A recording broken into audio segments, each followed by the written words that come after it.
प्रणाम सभी लोगों को। मैं वैद्य अरविंद पाठक आप सभी लोग का स्वागत करता हूं। आइए आज हम लोग क्लिनिकल संभाषण शुरू करते हैं। आप सबके सब भारत के सर्वश्रेष्ठ चिकित्सक लोग हैं। सभी को मैं प्रणाम करता हूं और आज हम लोग कुछ अलग तरह की बातों पे बात करने वाले हैं। कैंसर और आयुर्वेद, और कैंसर और पांच भौतिक विचार, इस पे हम लोग बात करने वाले हैं। एक मिनट बस रुक जाइए। आप सबके सब भारत के मैं सभी को प्रणाम करता हूँ। तो हम लोग ना, अभी मैं यहाँ पे कुछ लोगों को होस्ट बना देता हूँ यहाँ, क्योंकि तेज बारिश हो रही है। अगर नेटवर्क चला जाएगा तो आप लोग बात करते रहिएगा। और यहाँ पे मैं अनम्यूट करने का भी ऑप्शन दे देता हूँ।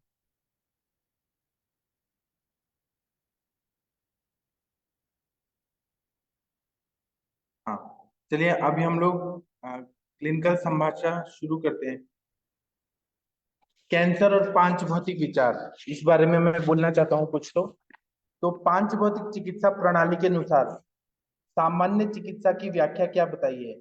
संप्राप्ति की, सामान्य संप्राप्ति क्या बोला है? यत्र संगखा वैगुण्यात् व्याधि ही तत्रोपजायते।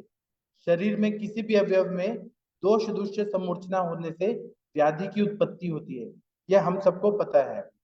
यहाँ पे आकाश महाभूत की प्राकृत अवस्था पर अन्य चार महाभूतों की साम्य अवस्था नष्ट होकर व्याधि समुद्भव होता है। मतलब आकाश महाभूत जो है वो कहीं ना कहीं डिस्टर्ब हो रहा है, और अन्य महाभूत है तो वायु महाभूत, अग्नि महाभूत, जल महाभूत, पृथ्वी महाभूत, ये इम्बैलेंस हो रहा है और फिर व्याधि की उत्पत्ति हो रही है। तो कैंसर नाम का कोई भी व्याधि आयुर्वेद के ग्रंथों में वर्णन नहीं किया गया है, लेकिन ग्रंथों में बताए गए विविध लक्षण या व्याधि अवस्थाएं कैंसर के जैसे लक्षण दिखाई देते हैं। जैसे कि कैंसर दिख रहा है तो हमारे ग्रंथों में दुष्ट व्रण बताया है ना। इसी तरह से दुष्ट ग्रंथि बताया है जो कभी हील नहीं होता है, non healing ulcer, non healing मतलब ग्रंथियां ऐसे बताई हैं। दुष्ट अर्बुद बताया है, दुष्ट व्रण शोथ बताया है, विसर्प बताया है, ग्रंथि विसर्प बताया है, फिर विद्रधि बताया है, नाड़ी व्रण बताया है, मांस प्रदोष व्याधियां बताई हैं, धातुओं की पाकावस्था बताया है, और क्षय रोग बताया है। तो ये सभी अवस्था या लक्षणों का हम पांच भौतिक दृष्टि से विचार कर सकते हैं। कैंसर में शरीर की विकृत पेशियों का निर्माण होना, ये विशेष लक्षण होता है कैंसर में, जो मेटास्टैटिक चेंजेस ला रहे हैं। कुछ नया नया गांठ गांठ उत्पन्न हो रहा है, कुछ तो नया एबनॉर्मल चीजें बन रही हैं। तो वे विकृत पेशियां शरीर की सूक्ष्मतम पेशियों से लेकर स्रोतसों में, अवयवों में और बाद में पूरे शरीर में फैल जाती है, और शरीर की जो साम्यावस्था है उसको भंग कर देती है। स्वभाव परामवाद के नियम के अनुसार क्षय प्रकोप के बाद प्रशम होने की जगह प्रसरावस्था ये प्राप्त होती है। तो वह प्रशम तो हो ही नहीं रहे, वो प्रसर हो रहे हैं बहुत ज्यादा। स्वभाव परमवाद जो है वो फेल हो जाता है कैंसर में। उसके बाद क्या बताते हैं कि आकाश महाभूत जब पृथ्वी महाभूत की विगुणता से व्याप्त हो जाता है, मतलब पार्थिव तत्व बहुत ज्यादा बढ़ जा रहे हैं विकृत रूप से, आकाश को पूरी तरह से व्याप्त कर दे रहे हैं, तब ग्रंथि और अर्बुद जैसे विकृत वृद्धि दिखाई देती है। किसी भी स्त्रोतस जैसे कि अन्न व स्त्रोतस, प्राण व स्त्रोतस, शुक्र व स्त्रोतस, आर्तव व स्त्रोतस आदि, इसमें ट्यूमर या अस्थि तत्व या फिर पृथ्वी महाभूत से विकृत आक्रमण का निर्देश करता है। जल महाभूत की विगुणता से सर्वप्रथम संचिति जब होती है जल महाभूत की, तो आमावस्था में शोथ होता है और धातु पाकावस्था में उदर जैसे व्याधि की उत्पत्ति होती है। तेज महाभूत के अत्यधिक उष्ण तीक्ष्ण गुणों की वजह से, अभी जो मैंने धातु पाकावस्था बोला, तो वो लीवर लीवर कैंसर जैसे हो रहे हैं तो उसमें उदर व्याधि होती है, जल भी विकृत होता है और वहां शोथ भी आता है।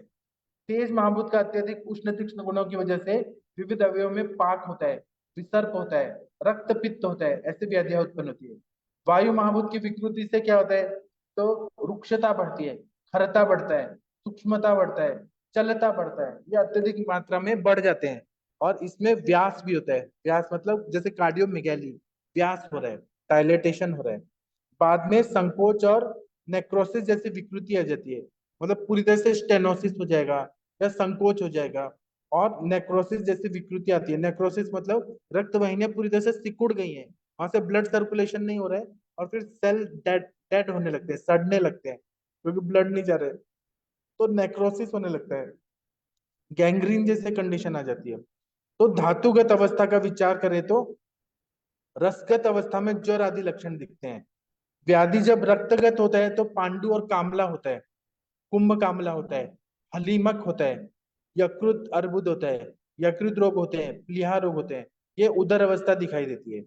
कैंसर के लक्षणों में रक्तपित्त आशुकारी या चीरकारी संप्राप्ति से अत्यधिक अवस्था का निर्देश करती है। मांस और मेदोगत अवस्था में कैंसर में देखते हैं तो विकृत वृद्धि होती है, विद्रधि होती है, नाड़ी व्रण होता है, यह आदि समाविष्ट है। और अस्थि और मज्जागत व्याधियों में देखें तो अस्थि वृद्धि होती है, मज्जा धातु में होने वाले में वृद्धि रोग होता है या नाड़ी व्रण होता है, या मज्जा में विकृति आती है, जैसे बोन मैरो में कुछ ना कुछ कुछ तो अलग विकृति आने लगी है और नाड़ी व्रण होने लगता है। लिकोमिया जैसे जो लक्षण होते हैं वो संप्राप्ति थोड़ा अलग दिखती है। तो ये कैंसर अगर हम लोग देखें तो एक व्याधि नहीं है, ये बहुत सारे व्याधियों का समूह है। दूसरे शब्दों में बताया जाए तो यह अम्ब्रेला टर्म, जिस तरह से अम्ब्रेला होता है, छतरी होता है, तो छतरी के अंदर बहुत, तो यहाँ पे बहुत सारे व्याधियां जो है वो एक अम्ब्रेला के अंदर में आ गई है। ऐसे कैंसर जो होता है बहुत सारी व्याधियों के साथ में अम्ब्रेला लगा है, ऐसा लगता है। तो कैंसर के सामान्य हेतुओं का विचार करें तो गलत आहार विहार, प्रदूषण, मानस हेतु आदि आदि सभी हेतुओं का विचार करना चाहिए। और दूसरा क्या है कि irritation is major cause of cancer. आहार में विदाही द्रव्य यूज कर रहे हैं, उष्ण तीक्ष्ण गुण ले रहे हैं, दीर्घकालीन सेवन कर रहे हैं तो कैंसर की उत्पत्ति हो सकता है। जैसे जंक फूड बहुत खा रहे हैं, परियुषित अन्न, सड़ा हुआ भोजन खा रहे हैं, जला हुआ भोजन खा रहे हैं, जो जैसे एक ही तेल में बना हुआ चीज खा रहे हैं, प्लास्टिक का यूज बहुत ज्यादा कर रहे हैं और कॉस्मेटिक का यूज कर रहे हैं, और जो बहुत ही नीरस व्यंजन है जिसका कोई टेस्ट नहीं है, टेस्टलेस चीजें। अब जैसे कि आप कोका कोला और पेप्सी देखेंगे तो वो उसमें कुछ टेस्ट है क्या, पेप्सी और कोका कोला में? ऐसी चीजें जो रहते हैं ना, उससे दूषित आहार रस का निर्माण होता है जो कि कैंसर के लिए पोषक परिस्थिति पैदा करता है। आहार में किसी भी एक रस का अत्यधिक सेवन भी व्याधि का हेतु होता है। जैसे मधुर रस बहुत ज्यादा खाया, मीठा बहुत खाया तो व्याधि होती है, नमक बहुत ज्यादा खाए तो व्याधि होती है, कषाय रस बहुत खाए तो व्याधि होती है, कटु रस खाए तो व्याधि होती है। एक रस भी खाना बहुत नुकसानदायक होता है। जिस रस का अधिक सेवन होगा उस रस के अति सेवन से उस महाभूत की विगुणता उत्पन्न होती है। वास्तव में शरीर के स्वास्थ्य के लिए पांच महाभूतों का संतुलन होना जरूरी है और जाठराग्नि और शरस अन्य अग्नियां भी सुस्थिति उनका होना आवश्यक है, जो गलत आहार तथा आहार विधि से बिगड़ जाती है। गलत आहार खा रहे हैं और आहार विधि भी जल्दी जल्दी खा रहे हैं, खा के भाग रहे हैं, थोड़ा रेस्ट नहीं कर रहे हैं, तुरंत गाड़ी पे जा रहे हैं, या फिर खाना खा के अति मैथुन कर रहे हैं, खाना खा के तुरंत सो जा रहे हैं, जो गलत विधि किया जा रहा है खाना खाने के बाद, उसके वजह से भी तकलीफ होती है। खाना खा के बहुत ज्यादा पानी पी रहे हैं, है ना, अत्यधिक हवा का सेवन कर रहे हैं, जैसे गाड़ी पे बहुत ज्यादा जा रहे हैं, ट्रैवलिंग बहुत ज्यादा कर रहे हैं, इसी तरह से आतप सेवा, धूप की सेवा कर रहे हैं, धूप बहुत ले रहे हैं, कवर नहीं कर रहे हैं सिर को, शेर के वेगों का धारण कर रहे हैं, या उदीरन कर रहे हैं, जबरदस्ती निकाल रहे हैं। जो लोग पॉर्न वीडियोस वगैरह देखते हैं वो शुक्र धातु का उदीरण कर रहे हैं, जबरदस्ती निकाल रहे हैं, ये एंजॉयमेंट के लिए। तो ये वेगान न धारित न उदीरित, ये बोला है, जबरदस्ती निकालना भी व्याधि का कारण होता है। फिर अकाल निद्रा, कभी भी सोना है कभी भी उठना है, ये जो अकाल निद्रा होती है ये बहुत खतरनाक होती है। और अपर्याप्त निद्रा, कम सोना, यह भी व्याधि का कारण होता है। तो अभी जो बड़े बड़े जो बॉलीवुड एक्टर होते हैं, हमें पता चलता है कि उनको कैंसर है, ब्लड कैंसर है, लंग का कैंसर है, तो उनका हेतु सेवन तो दिखता ही है कि शराब भी पीते हैं, उल्टा पुल्टा जागरण करते हैं, फिल्म की शूटिंग में कहीं पर भी कुछ भी उल्टा पुल्टा काम करते हैं, और बाद में पता चलता है कि कैंसर हो गया, फिर केमोथेरेपी कराते हैं। तो ये एक्टर हो, बॉलीवुड एक्टर हो, नेता हो, या सर्व सामान्य इंसान हो, ये हर पे लागू होता है। क्योंकि हमारे ऋषि मुनि थे वो बहुत ही इंटेलिजेंट लोग थे, उन्होंने जितना आयुर्वेद के बारे में सूक्ष्म अध्ययन किया है उसको हमें समझना चाहिए। तो हेतुओं का दीर्घकालीन सेवन से भी अग्नि विकृति होती है, दोषों का प्रकोप होता है, जिससे कैंसर की स्थिति अनुकूल परिस्थितियां उत्पन्न हो जाती है। मानस हेतु भी कैंसर की उत्पत्ति में अहम भूमिका निभाते हैं। जैसे कोई इंसान बहुत ईर्ष्या में है, किसी का प्रॉपर्टी बहुत हो गया, भाई भाई में ईर्ष्या होती है कि उसका ज्यादा प्रॉपर्टी हो गया, कलीग्स में होता है, अपने टीचर लोगों में होता है, अपने स्टूडेंट लोगों में होता है, ईर्ष्या बहुत ज्यादा होती है। मद मद मतलब अहंकार कोई चीज का, कि मेरे जैसा मात्सर्य, मतलब मेरे जैसा कोई भी नहीं है, उसके बाद मोह होता है, किसी चीज से बहुत ज्यादा अटैचमेंट होता है। लज्जा बहुत ज्यादा आती है। भय होता है। शोक, उद्वेग, मन में बहुत ज्यादा व्याकुलता आ रही है, उद्वेग आ रहा है। मन की दुर्बलता, नैराश्य, मतलब बहुत ज्यादा फ्रस्ट्रेशन है। और सबसे ज्यादा प्रभावशाली हेतु देखें तो क्रोध। जो लोग बहुत ज्यादा क्रोधी रहते हैं उनको जल्दी कैंसर होता है, इसलिए हंसते रहना चाहिए। जो लोग ज्यादा गुस्से में रहते हैं, गुस्सा निकाल नहीं पाते, गुस्सा मन में रखते हैं, उनको कैंसर होने के चांसेस ज्यादा होते हैं। क्रोध का अगर रिसर्च किया गया है तो क्रोध बहुत मेन हेतु पाया गया कैंसर के लोगों में। तो मानस हेतु से ओज और व्याधि प्रतिकार शक्ति कम हो जाती है। ओज क्षय बहुत ज्यादा होता है। अगर जो इंसान बहुत ज्यादा क्रोधी रहेगा, ईर्ष्या द्वेष में रहेगा, उसका ओज का क्षय होगा बहुत ज्यादा। व्याधि प्रतिकार शक्ति कम होती है, तो रुग्ण बल भी कम होता है, व्याधि बल ज्यादा हो जाता है। तो अब इसकी चिकित्सा कैसे करें? कैंसर व्याधि है, ठीक है, बहुत सारे व्याधियों का समूह है जिसमें ग्रंथि व्रण है, ग्रंथि है, व्रण है, दुष्ट व्रण है, अर्बुद है, विसर्प है, विद्रधि है, नाड़ी व्रण है, मांस प्रदोषज व्याधियां है, धातु पाकावस्था है, क्षय है। बहुत सारे व्याधियों का कॉम्बिनेशन है। तो इसमें हमें पहले तो निदान परिवर्जन करना है। आयुर्वेद के जो वाग्भट संहिता में जो दिनचर्या अध्याय है, उसके हिसाब से दिनचर्या को अच्छे से सिस्टमेटिक करना है। फिर शोधन करना है, शमन करना है, रसायन चिकित्सा देना है, अपुनर्भव चिकित्सा देना है, सत्वावजय चिकित्सा देना है, फिर दैवपाश्चात्य चिकित्सा करना है। ये सभी का कॉम्बिनेशन में अगर चिकित्सा करते हैं तो बहुत अच्छा फायदा होता है। निदान परिवर्जन के लिए सभी हेतुओं का त्याग करना आवश्यक है। त्याग कौन सा करना है? तो आयुर्वेद के हिसाब से वो हेतु है। अभी एलोपैथी के हिसाब से पानी बहुत ज्यादा पिलाते हैं। तो अभी कल परसों केस टेकिंग किया था शशि मैम ने, तो उसमें पता चला कि एक कोई अंकल है, वो बहुत ज्यादा पानी पीते हैं पेट साफ करने के लिए। तो वह हेतु है वो व्याधि होने का, जिसमें लंग्स में पानी हो गया है, पेट में पानी हो गया है। तो हेतु का त्याग करना, आयुर्वेद मना करता है कि अग्नि को उपहत नहीं करना है हमें कभी। इसी तरह से आहार के बारे में सूक्ष्म दृष्टि से विचार करते हुए अम्ल रस या अम्ल धर्मी पदार्थों का अति सेवन जो है, यह हमें बंद करना है।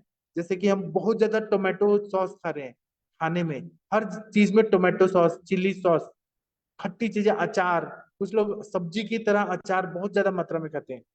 ये सब नुकसान करता है। इस वजह से आम की उत्पत्ति होती है। कई रुग्णों में अम्ल व्याधि, अम्ल पित्त व्याधि, यह क्रम से कैंसर के पूर्व रूप दिखाई देने लगते हैं। तो उसके लिए निर्मूलन के लिए अम्ल क्षार सिद्धांत जो बताया गया है, उसका अवलंबन करके हमें अनुभविक चिकित्सा अगर करते हैं तो बहुत अच्छा फायदा होता है। तो क्षार धर्मी वाली, पाचन करने वाली दवाइयों का प्रयोग किया जाता है। जैसे कि बहुत ज्यादा एसिडिटी है, अम्ल पित्त है बहुत ज्यादा, तो क्षारधर्मी मतलब जो उसका पाचन करे, आम का पाचन करे, जैसे लघु सुच्छेकर रस, शंख भस्म, अपामार्ग जैसे द्रव्यों का प्रयोग करते हैं। व्याधि के उद्भव होने पे अवस्थान रूप शोधन और शमन चिकित्सा की जाती है। पृथ्वी और जल की दृष्टि से निर्माण हुए कफ दोष प्रधान वाली संप्राप्ति में वमन कराया जाता है। पित्त दोष प्रधान वाली संप्राप्ति में तेज और जल महाभूत की दृष्टि में ध्यान रखते हुए विरेचन चिकित्सा किया जाता है। और वात दोष प्रधान संप्राप्ति में आकाश और वायु महाभूत को असंतुलन जो हुआ है उसको बैलेंस करने के लिए बस्ती चिकित्सा, तिक्तक शीर बस्ती, आस्थापन बस्ती पर्याप्त है। ऊर्ध्व जत्रुगत व्याधियों के लिए नस से दिया जाता है। रस रक्तगत व्याधियां होती हैं, यकृत प्लीहा की विगुणता होती है, रक्त प्रदोषज व्याधियां होती हैं, त्वचा विकारों में रक्त मोक्षण प्रमुख है। जहाँ रुग्ण बल कम होता है तो शोधन चिकित्सा करना असंभव होता है, रोगी बहुत कमजोर हो गया होता है। तो उसमें सूक्ष्म शोधन करते हैं। सूक्ष्म शोधन मतलब जैसे कि साउथ के जो वैद्य लोग हैं, जो बहुत बड़े बड़े वैद्य हैं, वो सूक्ष्म शोधन लेप करके, फिर अभ्यंग करके, उद्वर्तन करके वो शोधन करते हैं। अभ्यंग करने के लिए भी ऐसा नहीं, चूर्ण का अभ्यंग, चूर्ण का पूरी तरह से रगड़ना, उद्वर्तन करना, या प्रलेप लगाना, प्रदेह लगाना, या लेप लगाना, ऐसे करते हैं। या फिर शोधन के लिए वो वैतरण बस्ती का प्रयोग करते हैं, चूर्ण बस्ती का प्रयोग करते हैं। मतलब ऐसे शोधन होता है, या मनुक्का देते हैं, एरंड तेल देते हैं। सिंपल सिंपल जो शोधन है, सूक्ष्म शोधन, या फिर आरोग्यवर्धनी भी देखेंगे तो सूक्ष्म शोधन करते जाती है। ऐसे बहुत सारे द्रव्य हैं जो सूक्ष्म शोधन करते हैं। जैसे कि वासा और नीम, इसका प्रयोग कंटिन्यू दिया जाए, मतलब 3 3 महीना दे के फिर रोके, फिर 3 3 महीना दे, तो यकृत का शोधन करते जाता है। यश और धन की प्राप्ति करता है, यकृत की शुद्धि करता है। ऐसे जब करते जाते हैं ना तो आयुर्वेद की चिकित्सा सफल होती है और कैंसर को जीतना आसान हो जाता है। कैंसर अगर 4 स्टेज में चला गया तो पेशेंट को बचाना मुश्किल है, लेकिन हम वैद्य लोग करते हैं तो हमें एक कुछ तो सफलता मिलती है कि रोगी का हम आयु बढ़ा सकते हैं, उनका लाइफ अच्छा कर सकते हैं, इम्प्रूव कर सकते हैं। तो ये सब का हमें विचार करना चाहिए। अब आप लोग को मैं अनम्यूट करने का ऑप्शन देता हूँ। आप लोग को एक कुछ केस के बारे में बताना चाहते हैं तो बता सकते हैं। तनिका मैडम, आप कुछ बोलना चाहती हैं? वैद्य शशि तिवारी मैडम कुछ बोलना चाहती हैं? महेंद्र सर, बीना मैम, मेरी आवाज आ रही है क्या आप लोग को? प्रीति मैम, वो आपकी जी पर पेशेंट। जी प्रणाम सर। आप प्रणाम मैम। हाँ तनिका जी मैम, सर। हाइट वाले पेशेंट के बारे में बताइए। सर अभी तो वो खा रही है मेडिसिन, उसने स्टार्ट कर ली है और उसको ठीक लग रही है। अभी अभी उसने 3 दिन हुए हैं खाए हुए ना।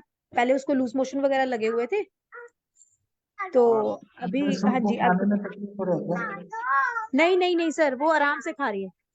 वो आराम से हाँ, खा वो रही तो है, पहले को कोई दिक्कत नहीं होती पहले है। डर रहे थे। और दूध कितना पी रही है वो? सर दूध अभी इतना नहीं पी पा रही है, और दूध अभी अभी शुरू किया है, 1-1.5 गिलास तक हो पा रहा है। तो अभी धीरे धीरे बढ़ाएंगी सर वो। हाँ। तो मैंने बोला है उनको, अगर 1 लीटर तक भी हो जाता है तो बहुत है, आप पियो तो सही, एटलीस्ट स्टार्ट तो करो।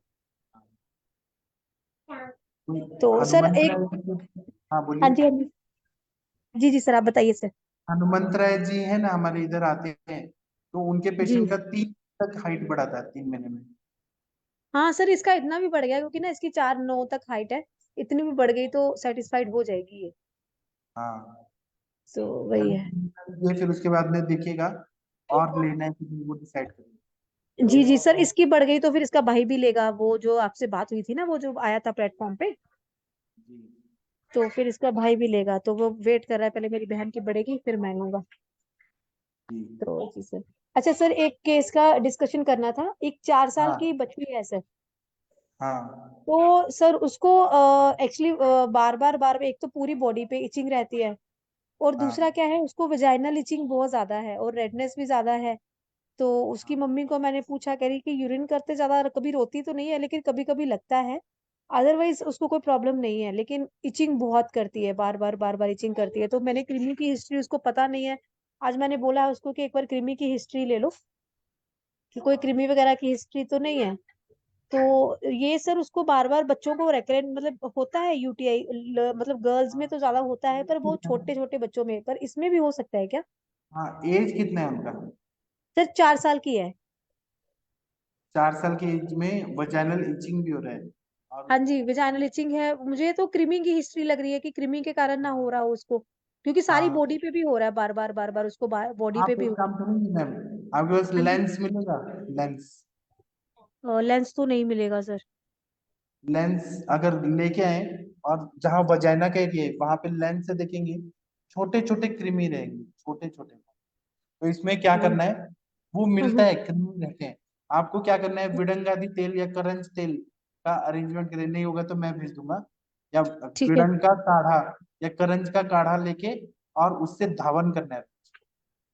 अच्छा, क्रंच तेल है मेरे पास पड़ा हुआ है सर, ये वाला। हाँ, तो करंज तेल पिच्चू टाइप ऊपर ऊपर ही कर दीजिए, वॉश करिए उससे, तो ठीक क्रीमी है मर के ठीक है। खुजली कम हो जाएगा, है ना? और क्या बताया आपने? और सर उसको पूरी बॉडी में भी इचिंग है, तो वो पूरी बॉडी उसके में तो लिए। बमन करा दीजिए आप। सर छोटा बच्चा है वो, तो आज क्लिनिक पे भी नहीं आई ना, वो स्टेयर्स पे खड़ी थी और वहीं पे रो रही थी, और उसकी आप नानी भेजने मुझे का नीचे देखो बतानी। कि हाँ, दही बहुत ज्यादा खाती है क्या? अभिसंधी चीजें, नमक वाले कुरकुरे वगैरह बहुत नहीं खाती है बाहर, क्या? हाँ हाँ हाँ, बाहर का बहुत ज्यादा है सर। हाँ, तो नमक बहुत खाएगी तो अम्बिशंदी है ना, पानी को एब्जॉर्ब करके रखता है, इसलिए क्लेद और कंडू हो रहा है। बाहर का सारा चीज बंद कर दीजिए, और इंटरनली आप बृहद खंड दीजिए। आपके पास कंडुकनगन का दवाई नहीं होगा तो मैं भेजूंगा, उसकी है टैबलेट है। सर, है मेरे पास महाकषाय पड़ा, कंडूगन महाकषाय। हाँ, वो कहाँ से आपने खुद बनाया? नहीं नहीं सर, वो एक कंपनी है सर, ये राजस्थान की ना, तो वो सारे महाकषाय बनाती है सर, सारे महाकषाय। हाँ। अच्छा, लिक्विड फॉर्म में? हाँ जी, लिक्विड फॉर्म में सर। हाँ हाँ, ब्यास, ब्यास कंपनी। हाँ जी हाँ हाँ जी तो, हाँ जी सर, ब्यास। हाँ, तो कंडुकनगन का कषाय पिलाइए, है ना? बृहद हरिद्रा खंड दीजिए, फिर सुचेकर रस, आरोग्य वर्धनी बटी, और हल्दी का लेप, सरसों का तेल, और नीम का कल्क और हल्दी डाल के पूरा बॉडी में उसको उद्वर्तन करना है। और उत्तराखंड। ड्यूरेशन तो करा ही सकते हैं आप त्रिविक्रम खिला के हर संडे संडे को। हाँ सर, वो करवा सकती हूँ, वो मैं करवा सकती हूँ, कोई दिक्कत नहीं है। और हाँ, और बाहर का खाना एकदम बंद। और सरसों का तेल जो है वो कंडूक ने बताया अपने ग्रंथों में, सरसों। तो हाँ जी सर, मैंने उसको बोला है कि अभी सरसों के तेल में ना कपूर डाल के वो लगाओ। हाँ, तो नीम अगर अभी मैं, बोलेंगे तो ज्यादा अच्छा रहेगा। पहले ठीक के है। जमाने में नीम साबुन आता था, मार्गो साबुन आता था, तो हाँ जी, उससे हाँ लोग जी। नहाते थे ना, बहुत अच्छा। गर्मियों में बहुत जो फोड़े फोड़े होते थे, खुजली आता था, नीम साबुन से ठीक हो जाता था पूरा। हम लोग गांव ठीक जाते है थे सर। ना, तो हम लोग को बहुत ये होता था, फोड़े फोड़े हो जाते थे गर्मी की वजह से। तो हमारी दादी थी ना, वो रोज हमें बोलती थी, नीम का पेड़ बहुत था हमारे गांव में, तो नीम का कल्क लेके काढ़ा बना के, और कल्क को रगड़ना है, और नीम के काढ़े से ही नहाने को बोलते थे, पूरा ठीक हो जाता था, इसलिए इसलिए सब फोड़े फोड़े। हाँ और सर, हमारी दादी वो काफी नीले आते हैं। नीले रंग की होती थी ना, नीले रंग की दवाई होती थी एक, हाँ, वो लगाती थी नाइसिल। सर। नहीं नहीं नहीं, नीले वाले, नीला तोता क्या बोलते हैं उसको, मुझे अभी याद भी नहीं है सर। था। वो सर, वो नीला नीला सारी जगह पे लगा देते थे, और वो हाँ उसी से ठीक हो टेंशन जाता था। Violet ma'am. जेंशियन वॉलेट, हाँ सर, वो लगाते थे हम लोग। हाँ। जी हाँ, जी। तो लेकिन नीम सबसे अच्छा कंडूक ने बताया अपने ग्रंथों में। ठीक है, नीम का ठीक है। अब स्नान कराइए नीम के पानी से, बहुत अच्छा होगा। ठीक है सर, मैं उनको बोल देती हूँ। ठीक है sir, thank you Neem sir. है, हल्दी सर है, बच्चे के पेट भी चंदन। साफ नहीं रहा, उससे भी दिक्कत हो सकती है सारी। हाँ, हाँ जी सर। कृमि है तो। यदि पेट हाँ, साफ नहीं होगा और मुझे इससे कृमि की हिस्ट्री लग रही है सर उनकी, मुझे कृमि की हिस्ट्री लग रही है, पर वो बच्ची आई नहीं नीचे, वो ऊपर ही रोज जा रही थी कि डॉक्टर के पास जा रहे हैं तो मुझे इंजेक्शन लगा देना है। तो बस वो नीचे आई नहीं है, तो मैंने उसकी मम्मी को बोला है कि कल मुझे पूरी हिस्ट्री लेके एक बार दिखा देना कि क्या है क्या नहीं, अभी वो उसको थोड़ा रिलैक्स करके लेके आएंगे। तो मुझे लग तो वही रहा है, बट फिर भी मैं कल एक हाँ, बार फिर सर से बोल रहे हैं पूरी कि पेट साफ नहीं हो रहा है, पेट सर, साफ नहीं हो पूरी रहा है। पूरी नहीं सर, पेट पेट उसका है कि उसकी मम्मी कहती है कि उसको पेट की कोई दिक्कत नहीं है, पोटी रोज कर लेती है, तो उसका तो उसने मुझे बताया नहीं। May be sir. आम हो कुछ। हाँ, हेलो। क्या है ना, पहले के जमाने में बच्चे नाना नानी के घर जाते थे ना, तो नानी लोग जबरदस्ती ना एरंड तेल पिलाते थे, या रोटी में एरंड तेल डाल के रोटी खिला देते थे, पेट साफ, साल भर का टेंशन दूर। हाँ, तो वही वही सही। आप ना सर हेतु निकालिए, कुरकुरे वगैरह चिप्स वगैरह बहुत खाती है, उससे नमक जा रहा है। नमक जितना जाएगा उतना क्लेद बढ़ता है शरीर में, तो वो सब बंद करना है बाहर का चीजें। उसको सर बोलिए कि आज 10 साल तक कुछ नहीं करना है। हाँ सर, बोलिए सर। मैं ये कह रहा था सर, आज जमदग्नि सर ने कल के लेक्चर में एक सुधा निधि का वो बताया था, पपुस के रोगों में एक ट्रीटमेंट। तो वो सुधा निधि हाँ, कौन सा है? एक तो उसमें सोच में आया है, और एक उसमें आया है रक्त पित्त में, योग रत्नाकर में। तो उसमें दोनों में से कौन सा उपयोग करना चाहिए उसके लिए? मैं एक बार वो लेक्चर सुन के आपको बताऊंगा सर। उन्होंने कुछ कुछ आगे टाइम तक। अपना सुधाने जी का बताया उन्होंने कि फुफ्फुस के सारे रोग हैं उनमें, उन्होंने सुधाने जी को उपयोग बताया कि आप सारी औषधियों के लिए, सारी बीमारियों के लिए केवल एक सुधाने जी का प्रयोग करना पड़ेगा आपको, इस तरह हाँ, बताया। हाँ, लेकिन वो अब कौन सा बताया, मैं एक बार देख के बताऊंगा आपको। है हाँ, वो क्या है सुधाने जी ना में सर। लोग हैं, और बाकी के सब वनस्पति हैं, इसमें सारी धातु हैं अपनी। हाँ, पारद है, गंधक है, स्वर्णमाक्षक है। हाँ, असली में वो मेरे इधर घर का काम चल रहा है ना, मैं सर के लेक्चर नहीं सुन पा रहा हूँ। मैं सुन के फिर आपको बताऊंगा। परफेक्ट, सुधा निधि मुझे याद हो गया है, मैं बताऊंगा आपको। ठीक सर। ठीक है सर, थैंक यू। और तनिका मैम आप करिए, फिर मुझे बताइएगा क्या हुआ। जी सर, जी सर, ठीक है, thank you sir. Thank you. और डॉक्टर वर्षा मैम कुछ केस बताना चाहती हैं, बता सकती हैं। डॉक्टर अभय सर कुछ बताना है, बता प्रणाम सकते सर। हैं। हाँ, प्रणाम मैम, सर, बताइए कोई केस। एक और ऐसी मतलब 12 या 13 महीने की बच्ची है। वो यूरिन करती है तो उसकी यूरिन का वो बन जाता है, मतलब निशान पड़ जाता है पूरा व्हाइट कलर का, जैसे कुछ फॉस्फेट, मतलब ऐसे कुछ जम गया हो टाइप का। और यूरिन, उन लोगों ने यूरिन टेस्ट कराया था तो कुछ नहीं आया उसके में भी। पर ऐसा क्यों हो रहा है? तो यूरिन क्या अल्कलिनिटी बढ़ गई है क्या? अल्कलाइन ज्यादा हो गया क्या?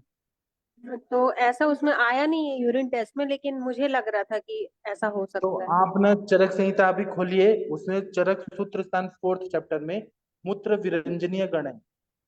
उसमें जी आम का पत्ता, आम का छाल, ऐसे सिंपल सिंपल चीज है, जामुन का छाल, वो आप काढ़ा बना के उसको दे दीजिए, चूर्ण बना के शहद के साथ चटा दीजिए, उससे ठीक हो जाएगा। जी सर। मूत्र विरंजनीय द्रव्य, वो सारा एंटीबायोटिक है, सब ठीक हो जी जाएगा। जी मैम। ठीक, थैंक यू सर। और बताइए कोई केस?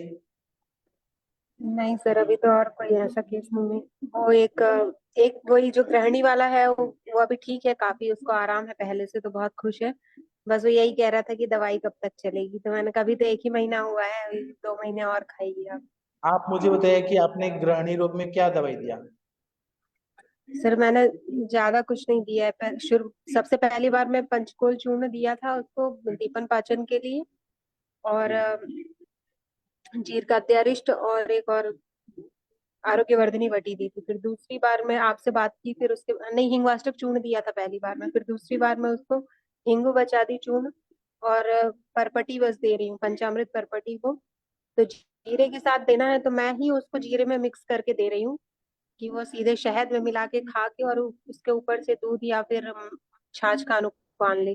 तो वो दूध ले रहा है, छाछ उसको नहीं मिल रही है, और घी में मिक्स करके हिंगू बचादी चूर्ण ले रहा है। और आसव द्राक्षासव दिया था एक बार, अभी झंडू पंचारिष्ट डीआर दिया है उसको। कितने इंटेलिजेंट है रात को आप, एक कितना द्रवित लेना क्या? दे रही हूँ।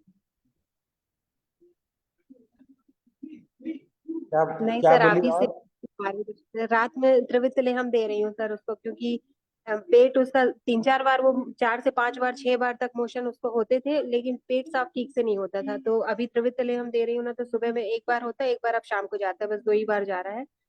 और बाकी सब ठीक है। दिन भर जो उसका पेट दर्द होता रहता था वो नहीं हो रहा है, भूख भी लग रही है।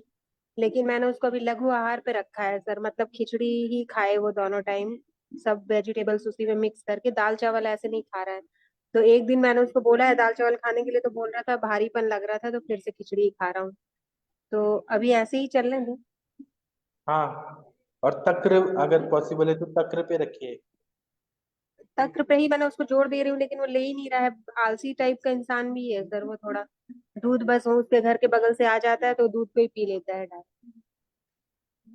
ठीक है, आप इतना तो करिए, फिर देखते हैं क्या होता है। जी सर।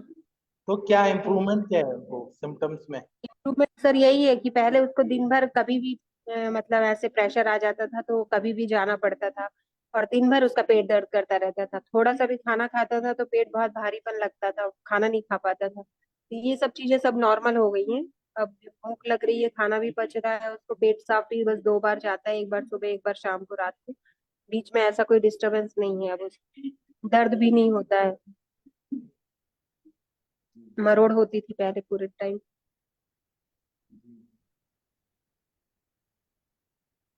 हेलो। अच्छा है, आप करिए, बहुत अच्छा करिए। Thank you sir. सर एक वो जो एक बच्चा था 2-3 साल का, जिसकी अभी हिस्ट्री टेकिंग एक दिन हुई जी। थी। हाँ, क्या था, थैलेसीमिया वाला, तो उसमें क्या अपन शुरू करें? आपने क्या दिया थैलेसीमिया वाले में? शुरुआत में अभी कुछ नहीं, उन लोगों ने कांटेक्ट ही नहीं किया उसके बाद से। आज किया है तो अब मैं सोच रही थी कि भाई रसपाचक वगैरह, रक्तपाचक देके देख। हाँ जी, एक बार आप रिपोर्ट्स भेजिए, रक्त पाचक रस पाचक से ही शुरू करते हैं, दीपन पाचन अनुलोमन, फिर रक्त को बढ़ाने वाली दवाइयाँ, और जी पांडु रोग की जो चिकित्सा है, जैसे ताड़ीमादी जी घृत, कटुकादी घृत, वही सब देते हैं, ठीक हो जाते हैं। जी सर। आप एक बार रिपोर्ट भेजिएगा तो मैं देख के बताऊंगा। और जी सर ठीक।